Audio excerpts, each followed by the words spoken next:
नमस्ते दोस्तों, मैं ब्रजेश स्वागत करता हूं आप सभी का कहानियों की दुनिया में।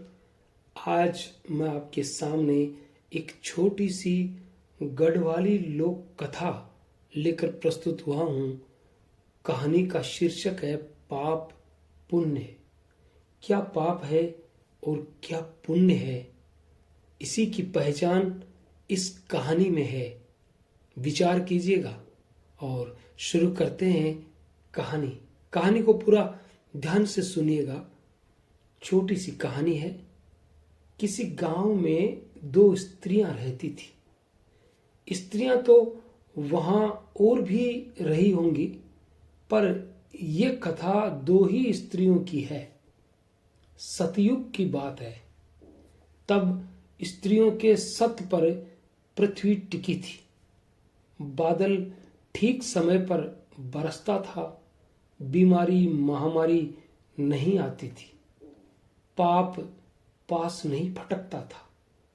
उन दोनों स्त्रियों में एक थी बहुत ही सती साध्वी और पूजा पाठ करने वाली। पति के अलावा वह किसी अन्य पुरुष को मन में लाना भी पाप समझती थी। दूसरी स्त्री पूजा पाठ को कुछ नहीं समझती थी। अपने पति को खूब चाहती थी, पर औरों से हिलना मिलना उसकी नजरों में पाप नहीं था। उसका हृदय प्रेम का खजाना था। कोई बच्चा मिलता तो उसके गाल प्यार से चूम लेती। बूढ़ों के काम में हाथ बंटा देती। रोतों के साथ रो लेती, हंसतों के साथ हंसती।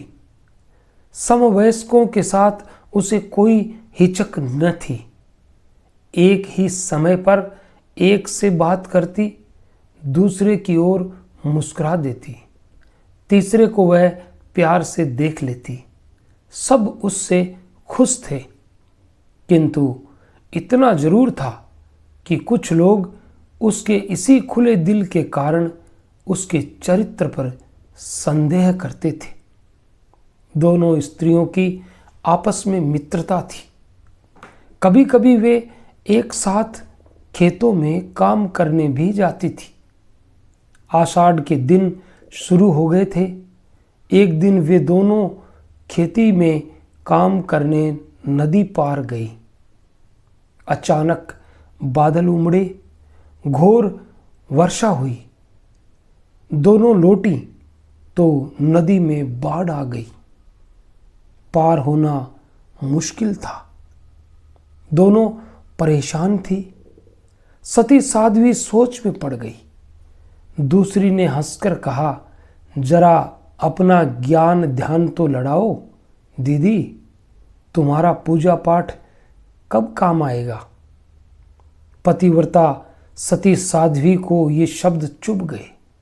उसने हाथ में नदी से जल लिया और इष्ट देव को स्मरण कर बोली, अगर मैंने अपने पति के सिवा किसी आदमी का मुख न देखा हो तो भगवान मैं नदी पार हो जाऊं। और वह नदी में कूद पड़ी। सहसा नदी का पानी नीचे उतर गया। सती साध्वी पार हो गई। दूसरे किनारे पर जाकर उसने दूसरी की ओर विजय गर्व से देखा। दूसरी स्त्री भी अपने को हीन कैसे समझ सकती थी। उसने भी नदी से थोड़ा पानी हाथ में लेकर संकल्प करते हुए कहा, मैंने अगर मनुष्य मात्र को प्यार किया हो तो भगवान मुझे पार उतारो। वह नदी में कूद पड़ी और थोड़ी देर में उसने अपने को सती साध्वी सखी के बगल में खड़ा पाया। दोनों खुशी खुशी घर लौटी। रास्ते में उनमें कोई बात न हुई। सती साध्वी रास्ते भर न जाने किस विचार में उलझी रही। क्या विचार रहे होंगे उस सती साध्वी स्त्री के, यही विचार करने का विषय है। कैसी लगी कहानी? अगर आपको ये कहानी अच्छी लगी तो हमारे चैनल को लाइक, शेयर, कमेंट और सब्सक्राइब अवश्य कीजिएगा। मिलेंगे कल किसी अन्य कहानी में, तब तक के लिए all the best. Thanks for watching.